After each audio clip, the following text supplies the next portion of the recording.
Kalau kita ngomongin soal fikih, pasti ujung-ujungnya kita bakal ketemu sama istilah mazhab.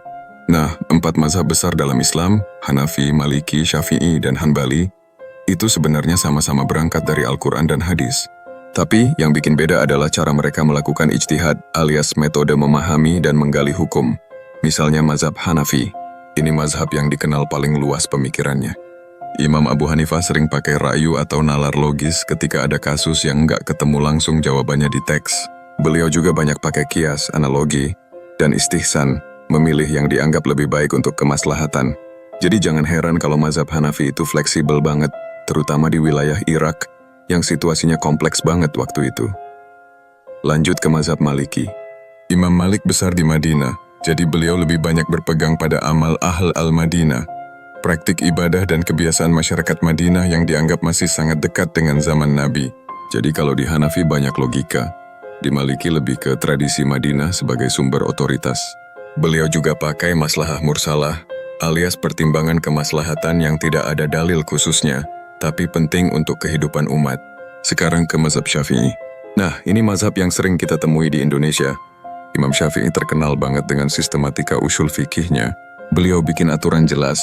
Pertama Al-Quran, lalu hadis, baru kemudian ijma dan kias.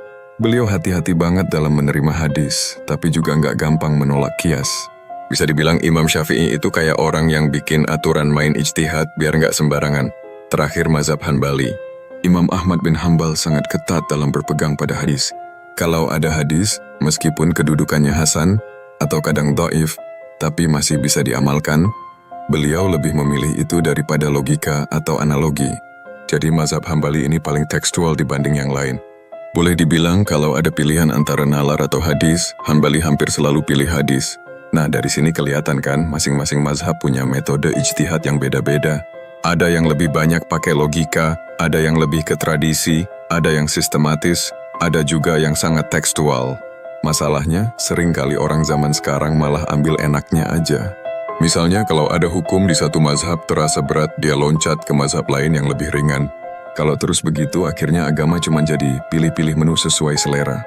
Padahal para ulama sepakat, lebih baik kita mendalami dan mengamalkan satu mazhab, supaya kita konsisten dan nggak campur-campur seenaknya. Mau ikut mazhab Syafi'i, silakan. Mau pegang Hanafi, Maliki, atau Hanbali juga boleh. Yang penting jangan talfik, yaitu ngambil hukum yang ringan-ringan dari berbagai mazhab cuma demi kemudahan. Karena agama bukan soal selera pribadi, tapi soal disiplin dan konsistensi dalam beribadah.